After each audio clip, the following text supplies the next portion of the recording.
Guys सबसे पहले तो मैं आपको बता दूं, अगर आप नहीं जानते हैं कि मैं एक बार सिंगर हूं, होटल सिंगर हूं और मुंबई में पिछले कई सालों से 13-14 सालों से बार में काम करता हूं as a singer, as a artist. तो मुझे बार के बारे में पूरा आइडिया है, सब कुछ मैं जानता हूं। आज मैं आपको ऑर्केस्ट्रा बार जो मुंबई में है उसके कुछ ऐसे सीक्रेट्स, कुछ ऐसे राज बताऊंगा जिसको आप पहले नहीं जानते होंगे, और ये कोई बाहर का पर्सन जान भी नहीं सकता है। जो होटल से जुड़ा होगा, जो स्टाफ होगा, जो अंदर से वहाँ पे काम कर रहा होगा, वही इन सारी बातों को जान सकता है। मैं पिछले कई सालों से होटल में काम कर रहा हूँ तो मुझे सारी बातें पता है जो नॉर्मली जो बाहर के लोग हैं उनको नहीं पता होता है ऑर्केस्ट्रा बार इन मुंबई में क्या क्या होता है। तो यहाँ पे बहुत सारी बातें ऐसी हैं जो मैं आपको एक्सप्लेन करूंगा, बताऊंगा, जिसके बारे में आपको बिल्कुल भी आइडिया नहीं है, और कुछ बातें ऐसी हैं जिनके बारे में तो आपने कभी सोचा ही नहीं होगा। तो वीडियो को लास्ट तक देखिएगा। वीडियो अच्छा लगे तो वीडियो को लाइक करिएगा, और अगर चैनल पर नए हैं तो सब्सक्राइब जरूर करिएगा। दोस्तों मैं पिछले 13-14 सालों से मुंबई में ऑर्केस्ट्रा में बार में काम कर रहा हूँ। तो सबसे पहले दोस्तों मैं आपको बता दूं कि ऑर्केस्ट्रा में फ्लोर पे जितनी भी लड़कियां होती हैं, बहुत सारी बार गर्ल्स, आपने नाम सुना होगा, बहुत सारी बार गर्ल्स रहती हैं। तो वहाँ पर जो कस्टमर्स आते हैं उनका मेन काम जो होता है उन लड़कियों को पटाना, उन लड़कों को इंगेज करने का ही होता है। उनका गाना सुनना या कुछ ऐसा करना ये कुछ मेन पर्पज़ नहीं होता है। उनका मेन पर्पज़ होता है जो वहाँ पे लड़कियाँ खड़ी हैं उनमें से उनको जो भी पसंद आया उसको वो पैसे वगैरह उड़ाते हैं, उसका नंबर वगैरह लेते हैं और उससे अपनी सेटिंग वो बनाते हैं। और ये जो बाल गर्ल्स खड़ी होती हैं फ्लोर पे, इनको अगर सीधी भाषा में कहा जाए तो ये हाई प्रोफाइल कॉल गर्ल होती हैं। यानी इनका प्राइस थोड़ा ज़्यादा होता है लेकिन इनका काम वही होता है। लेकिन ये भी मैं आपको बता दूं कि वहाँ होटल में ऐसा कुछ नहीं होता है, या ऑर्केस्ट्रा जो फ्लोर है या बार है वहाँ पे ऐसा कुछ नहीं होता है। जो कस्टमर्स आते हैं वो इनको पैसे उड़ाकर उनका नंबर वगैरह ले लेते हैं और फिर बाहर जाकर ये बात करके और बाहर से अपनी सेटिंग कर लेते हैं। होटल में कुछ भी ऐसा नहीं होता है। तो ये जो लड़कियां हैं ये नॉर्मल लड़की नहीं होती हैं, इनका मेन काम वही होता है। और एक तरीके से कहा जाए तो जिसमें फरोशी का अड्डा होता है ऑर्केस्ट्रा बार इन मुंबई, जितने भी ऑर्केस्ट्रा बार है मुंबई में, मेन काम उनका यही है। लेकिन हम आर्टिस्ट वहाँ पे काम करते हैं तो हमारा इन सारी चीज़ों से कोई लेना देना नहीं होता है। जो लड़कियाँ उनकी मर्जी, वो किसके साथ जा रही हैं, किससे मिल रही हैं, ये हमारा लुकआउट नहीं होता है। इसलिए हम अपने काम पे ध्यान देते हैं। और आपको बता दूं दोस्तों कि मुंबई में पिकअप पॉइंट भी हैं। जो नॉर्मल ऑर्केस्ट्रा बार होते हैं वो तो होते ही, और कुछ पिकअप पॉइंट्स होते हैं। लाइक मीरा रोड में, दहीसर में आप जाएंगे या भिवंडी बाईपास पे आप जाएंगे तो आपको बहुत सारे पिकअप पॉइंट्स बार भी मिलेंगे। तो पिकअप पॉइंट्स क्या होता है? पिकअप पॉइंट्स में दोस्तों आप जाएंगे तो वहाँ पर जो बार गर्ल्स खड़ी रहती हैं, जैसे मेरे और जिस ऑर्केस्ट्रा में मैं काम करता हूँ वहाँ की बार गर्ल्स को आप जो है केवल वहाँ पर आप नंबर ले सकते हो या बातचीत कर सकते हो, पैसे उड़ा सकते हो, लेकिन उनको आप टच नहीं कर सकते।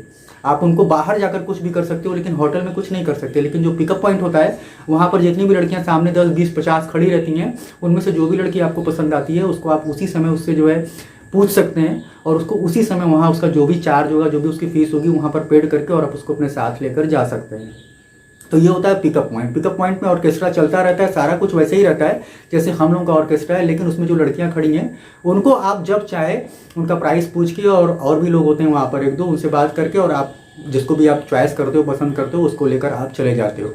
और उसके बाद 1 घंटे बाद मतलब वहीं पर होटल में ही ऊपर सारा कमरे वमरे की भी व्यवस्था रहती है, सारा कुछ रहता है। आपको केवल पेड करना होता है, अमाउंट जो पैसे हैं वो चार्ज करना होता है, तो आप वहाँ पे दे दोगे और उसके बाद आप लेके चले जाओगे। तो दोस्तों मैंने नॉर्मली कभी पिकअप पॉइंट पे काम नहीं किया, क्योंकि पिकअप पॉइंट पे मुझे बहुत बुरा लगता है, बहुत आउट लगता है, क्योंकि एकदम बेकार वहाँ का माहौल होता है और बिल्कुल भी वो माहौल मतलब एक आर्टिस्ट के लिए बिल्कुल भी अच्छा नहीं होता है। मैंने हमेशा जब भी काम किया ऑर्केस्ट्रा में तो नॉर्मल जो ऑर्केस्ट्रा बार है वहाँ पे मैंने काम किया, मैंने कभी भी पिकअप पॉइंट पे काम नहीं किया। जबकि मैं आपको बता दूं कि पिकअप पॉइंट में जो पेमेंट होता है वो थोड़ा बढ़ के होता है। अगर हमें नॉर्मल किसी होटल में 1000 रुपये मिल रहा है, अगर हम पिकअप पॉइंट पे काम करते हैं तो हमको वहाँ पे 1500-1600 भी मिल जाएगा। लेकिन पिकअप पॉइंट का प्रॉब्लम यही है कि वहाँ पर जितनी भी बार गर्ल हैं वो आपके सामने जाती रहेंगी, आती रहेंगी, जाती रहेंगी, आती रहेंगी, और वहाँ का माहौल बहुत ख़राब, एकदम जो रेड लाइट एरिया वाला जो एक तरीके से आप कह सकते हैं जो सिचुएशन होता है वो वैसा सिचुएशन होता है। तो दोस्तों अगर आप एक आर्टिस्ट हैं, आप मुंबई में बार में काम करना चाहते हैं तो आपको इन सारी बातों को भी पता होना बहुत ज़रूरी है। क्योंकि आप वहाँ पे पहुँचेंगे, सडनली आपको ये सारी बातें पता चलेंगी तो आपको अंदर से बहुत ऑड फील होगा। आपको लगेगा कि यार मैं कहाँ पे आ गया, मैं तो इतने अच्छे घर से था, इतनी अच्छी फैमिली से था, और मैं यहाँ पर आकर कहाँ पर खड़ा हूँ, क्या कर रहा हूँ मैं। तो दोस्तों अगर आप एक आर्टिस्ट हैं तो आप इन सारी बातों को आप ध्यान में अपने रख लीजिए। अगर आप मुंबई में ऑर्केस्ट्रा बार में काम करना चाहते हैं तो आपको इन सारी बातों को भी फेस करना होगा। वहाँ पे जो भी लड़कियाँ होती हैं उनके बोलने का तरीका बहुत डिफरेंट होता है। वो ड्रिंक करती हैं, वो स्मोक करती हैं, और दुनिया के जितने बुरे काम होते हैं वो सारे काम बाल गर्ल्स करती हैं। कोई भी ऐसी बाल गर्ल्स को मैंने नहीं देखा जो इन सारी चीज़ों से अछूती हो या छूटी हो, ऐसा नहीं है। सारी लड़कियों का यही काम है। तो दोस्तों जो बार है मुंबई में ऑर्केस्ट्रा बार है, वो एक्चुअली कहा जाए तो जिस फरोशी का अड्डा है वो वहाँ पर केवल एक बना दिया गया है लोकेशन कि यहाँ ऑर्केस्ट्रा चल रहा है, ये है वो है, लेकिन जो मेन टारगेट जो होता है वो वही है।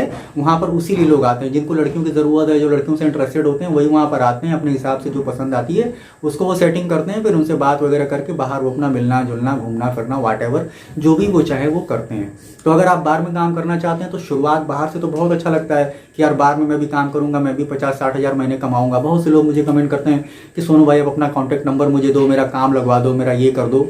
लेकिन दोस्तों जो रियलिटी है वो लोग नहीं जानते हैं। जब आप वहाँ पर पहुँचोगे, जब काम करना आप शुरू करोगे तो आपको पता चलेगा कि यार ये तो बहुत डिफरेंट टाइप की जगह है, वहाँ पे बहुत अजीब अजीब एक्टिविटी होती रहती है। तो आपको लगेगा कि ये क्या हो रहा है। तो आपको ये सारी बातें पता होनी चाहिए, क्योंकि जब आप नए होते हो तो आपको कुछ भी पता नहीं होता है। लेकिन जब आप होटल के अंदर घुस जाते हो और जब आप वहाँ पे काम करने लगते हो तब आपको पता चलता है कि आप बहुत ही बुरी जगह आकर खड़े हो, जो आप कभी भी आपने सोचा नहीं था या आपके माँ बाप ने नहीं सोचा होगा कि आप ऐसी जगह पे आके काम करोगे। मुझे भी पहले नहीं पता था। मैं भी ऑर्केस्ट्रा में जब गया तो मैं बिल्कुल शॉकिंग हुआ। स्टार्टिंग के 15-20 दिन तो मैं एकदम शॉकिंग था कि यार ये क्या हो रहा है। तो गाइज मैं आपको यही कहूंगा कि अगर आप एक सिंगर हैं, एक आर्टिस्ट हैं, तो आप पूरी कोशिश अपनी यही करिए कि आप बार से दूर ही रहिए। और भी बहुत सारे सिंगिंग के ऑप्शंस हैं। यूट्यूब चैनल पे बनाकर आप अपना जो है सिंगिंग जो वीडियोस हैं उनको डाल सकते हैं, और भी बहुत सारे ऑप्शंस हैं। लेकिन मैं आपको यही सजेस्ट करूंगा, क्योंकि मैं खुद एक बार सिंगर हूं, तो मैं आपको यही सजेस्ट करूंगा कि आप बार में काम करने के बारे में बिल्कुल भी मत सोचिए, क्योंकि बार जो है बहुत बुरी जगह है और बार में काम करना सबके बस की बात नहीं है। बार में बहुत टाइप के जो अजीबो गरीब लोग भी आते हैं, गुंडे भी आते हैं, मवाली भी आते हैं, डॉन भी आते हैं, भाई भी आते हैं। तो कभी कभी बार में पंगे वगैरह भी हो जाते हैं। मैं आपको यहाँ तक बता दूं कि बहुत से ऐसे सिंगर हैं जिनके साथ बहुत घटना हो गई बार में। उनका सर फट गया, उनका हाथ टूट गया, मतलब उनके साथ कोई गुंडा टाइप का आया, 8-10 लोग आए और उन्होंने गाने वगैरह बोले और कुछ रॉन्ग हुआ तो उन्होंने उसके ऊपर जो है अटैक कर दिया और बहुत सारे चोट पहुंचाई उनको। तो दोस्तों बार कोई आसान चीज़ नहीं है। बार में सीधे साधे जो लोग हैं वो काम नहीं कर सकते। बार में काम करने के लिए आपको थोड़ा सा टेढ़े टाइप का भी होना पड़ेगा, तभी आप बार में खड़े कर पाओगे, वहाँ पे काम कर पाओगे। अदरवाइज अगर आप सीधे हो, शरीफ हो, तो बिल्कुल भी आप बार में वहाँ पे एक दिन भी काम नहीं कर पाओगे। आपको मुझे देखकर लगता होगा कि बहुत जेंटल टाइप का, बहुत जेन्युइन टाइप का हूँ। मैं हूँ, ये बात बिल्कुल सच है, ऐसी कुछ गलत बात नहीं है, मैं हूँ। लेकिन बार में जब मैं काम करता हूँ तो मेरा रोल बिल्कुल दूसरा होता है। मैं बिल्कुल दूसरे हिसाब से वहाँ पे रहता हूँ। फिर मेरा एकदम जो है मेरा जो बिहेवियर है वो बिल्कुल बदल जाता है और मैं एकदम वहाँ के हिसाब से काम करता हूँ। अगर मुझसे कोई गाली दे के बात करता है तो फिर मैं भी उससे गाली दे के बात करता हूँ, और ये आपके बस की बात नहीं होगी, ये मैं जानता हूँ। कभी कभी ऐसा होता है कि बहुत से ऐसे कस्टमर होते हैं जो आपसे पंगा कर लेते हैं, झगड़ा कर लेते हैं, और वो बाहर खड़े होकर आपका वेट करते हैं कि आप 1:30 बजे 2 बजे रात को जब बाहर निकलोगे तो वो आपको रास्ते में पकड़ लेते हैं, क्या रे तो क्या बोला था मेरे से, ये वो ऐसे भी होते हैं। तो आपको ये सारी चीज़ों को भी फेस करना होगा। ये बात सही है कि बाहर में काम करके आप नॉर्मली 50,000 महीने तक कमा सकते हैं, लेकिन उसके साथ साथ बहुत सारे प्रॉब्लम्स भी हैं जो आपको फेस करने पड़ेंगे, जिनसे आपको लड़ना और जूझना पड़ेगा। और कई सारी ऐसी भी बातें हैं जो आपको अंदर से बिल्कुल अच्छा नहीं लगेगा, आपको लगेगा कि यार मुझे नहीं करना चाहिए ऐसा, लेकिन फिर भी आपको वो सारी चीज़ें वहाँ पे देखनी पड़ेगी। आपके सामने ही वो सारी चीज़ें होती रहेंगी और आपकी मजबूरी है कि आप उसको देखोगे। तो दोस्तों जो ऑर्केस्ट्रा बार के सीक्रेट्स हैं कोई किसी को नहीं बताता है, मैंने भी कभी किसी को नहीं बताया था, आज पहली बार ये वीडियो बनाया हूँ। तो वीडियो अगर अच्छा लगा हो तो वीडियो को लाइक जरूर करिएगा, और अगर मेरे चैनल पर नए हैं तो सब्सक्राइब भी जरूर करिएगा, क्योंकि मैं म्यूजिक से रिलेटेड बहुत माइंड ब्लोइंग वीडियोस हमेशा बनाता रहता हूँ, और उसके साथ साथ टेक्नोलॉजी से रिलेटेड और मोटिवेशनल टाइप की वीडियो मैं बनाता रहता हूँ। मैं एक सिंगर हूँ, एक प्रोफेशनल आर्टिस्ट हूँ, लेकिन मैं एजुकेटेड भी हूँ, मैंने BCA किया है, तो जिसकी वजह से मुझे टेक्नोलॉजी में बहुत इंटरेस्ट है और इसी वजह से मैंने अपना यूट्यूब चैनल बनाया है। तो आप मेरे चैनल को ज्वाइन करिए, सब्सक्राइब करिए मुझे, और आपको आगे ऐसे ही बहुत माइंड ब्लोइंग और काम के वीडियोस मिलते रहेंगे जो आपको कुछ ना कुछ सिखाएंगे, कुछ ना कुछ समझाएंगे। तो आज की वीडियो में बस इतना ही। अगर वीडियो अच्छा लगा हो तो लाइक करिए, चैनल पर नए हो तो सब्सक्राइब करिए। मैं आप लोगों से फिर मिलूंगा एक ऐसे ही बहुत माइंड ब्लोइंग और काम के वीडियो के साथ। तब तक के लिए good bye, thank you so much for watching this video.